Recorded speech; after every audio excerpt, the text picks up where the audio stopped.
उपराष्ट्रपति धनखड़ के इस्तीफे पर कांग्रेस सांसद इमरान मसूद ने कहा, अचानक इस्तीफे का क्या कारण। तो वहीं एसपी सांसद अवधेश प्रसाद ने कहा, सेहत को लेकर इस्तीफा चिंताजनक है। सुनिए। में जो आ रहा है कि स्वास्थ्य कारणों से इस्तीफा दिया, तो ईश्वर उनको दीर्घायु करे, ठीक स्वस्थ करे। लेकिन सारा दिन तो हाउस में थे वो, तो स्वास्थ्य के ऐसे एकदम अचानक क्या कारण हुए, घंटे के अंदर के इस्तीफा ही देना पड़ गया। हम तो उनके लिए उम्मीद करते हैं कि दुआ करते हैं कि अल्लाह उनको लंबी उम्र दे और सेहत दे। स्वास्थ्य को लेकर इस्तीफा देना ये बड़ा चिंताजनक बात है। ये बहुत बड़े विद्वान धनखड़ जी और संविधान के प्रति निष्ठावान थे। इन्होंने अपने पद पर रहते हुए संविधान की गरिमा को बढ़ाया है और अपने कर्तव्यों के प्रति बहुत ही निडर और सजग रहते थे। और मैं इस समय केवल प्रभु से प्रार्थना करता हूँ कि उनका स्वास्थ्य किसी कीमत पर गड़बड़ न होने पावे। और इस खबर पर ज्यादा जानकारी के लिए मेरे सहयोगी जयंत कुमार जुड़ गए हैं, साथ ही हिमांशु मेरे साथ जुड़ गए हैं। लेकिन जयंत, सबसे पहले आपके पास, मुझे समझ में नहीं आ रहा इस्तीफे के बीच में अचानक से विपक्ष को क्या हो गया।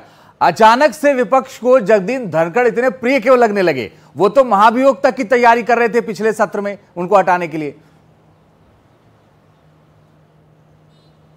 बिल्कुल, न सिर्फ तैयारी कर रहे थे बल्कि बाकायदा महाभियोग प्रस्ताव का नोटिस दिया गया था, जमा किया गया था, जिसमें 50 से ज्यादा विपक्ष के सांसदों ने हस्ताक्षर किए थे और जिसकी अगुवाई कांग्रेस ने की थी और खास तौर पर जयराम रमेश ने की थी, जो कांग्रेस के चीफ विप हैं राज्यसभा में, यानी मुख्य सचेतक। और अगर आप देखें तो धनखड़ साहब के इस्तीफे के बाद जयराम रमेश लगातार सोशल मीडिया पर मुखर हैं और वो तारीफ कर रहे हैं धनखड़ साहब की। तो देखिए, ये सियासी लोग हैं, सियासत करना इनका मुख्य काम है। लेकिन सवाल वही है कि विपक्ष जो है वो जो प्रश्न उठा रहा है कि आखिर अचानक से ये इस्तीफा क्यों हुआ धनखड़ साहब का। स्वास्थ्य उनका मानसून सत्र के पहले दिन तो ठीक ही लग रहा था, ये अचानक से क्या हुआ। जयराम रमेश की बात करें तो उन्होंने अब से कुछ देर पहले एक और सोशल मीडिया पर पोस्ट डाला है। उन्होंने ये कहा है कि कल बिजनेस एडवाइजरी कमेटी, जो सदन का एजेंडा तय करने के लिए कमेटी होती है, जैसे पक्ष और विपक्ष दोनों के सदस्य होते हैं, और उसको चेयर यानी उस मीटिंग की अध्यक्षता जो है वो सदन के सभापति यानी लोकसभा की बीएसी की अध्यक्षता लोकसभा अध्यक्ष करते हैं, राज्यसभा की बीएसी की अध्यक्षता उपराष्ट्रपति करते हैं। उस बैठक में जो है वो निर्णय नहीं हो पाया था। एक और बैठक दोपहर को हुई, उसमें नेता सदन जेपी नड्डा और संसदीय कार्य मंत्री नहीं पहुंचे थे। आज दोपहर में बीएसी की बैठक उन्होंने आमंत्रित की थी और सब कुछ ठीक था। फिर अचानक से इस्तीफा क्यों हुआ है, इसको लेकर के सवाल खड़े हो रहे हैं और विपक्ष ये सवाल, खबर जो है बेहद सरप्राइजिंग है। जनेंद्र, आपके पास लौटेंगे, हिमांशु शेखर भी हमारे साथ बने हुए हैं। हिमांशु, बताइए अब संसद सत्र में इसका क्या असर होगा? देखिए, अब जो उपसभापति हैं हरिवंश, उनके पास ये जिम्मेदारी होगी कि वो राज्यसभा का संचालन करें, जो काम पहले उपराष्ट्रपति कर रहे थे।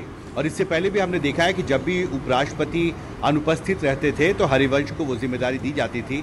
इसके अलावा एक पैनल भी होता है सांसदों का, अगर हरिवंश मौजूद नहीं है तो कोई भी एक वरिष्ठ सांसद जो उस चेयरमैन पैनल का सदस्य है उसे संचालन की जिम्मेदारी दी जा सकती है।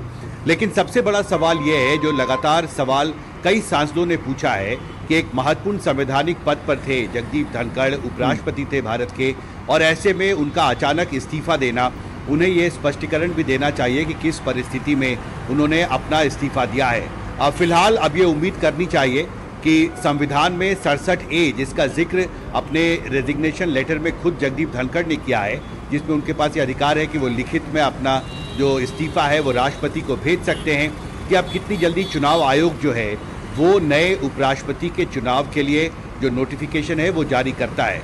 क्योंकि संविधान में जो प्रावधान है वो बहुत स्पष्ट है कि एक सीट जो है उपराष्ट्रपति की बहुत समय तक खाली नहीं रह सकती और कोशिश होनी चाहिए कि जल्दी से जल्दी चुनाव की प्रक्रिया हो। तो अब चुनाव आयोग को नोटिफिकेशन जारी करना होगा। लेकिन सबसे बड़ा राजनीतिक सवाल ये है कि इसके लिए सरकार को भी अपने स्तर पर तैयारी करनी होगी और नए नाम पर विचार करना शुरू करना। चलिए, बने रहिए, हिमांशु लौट रहे हैं आपके पास।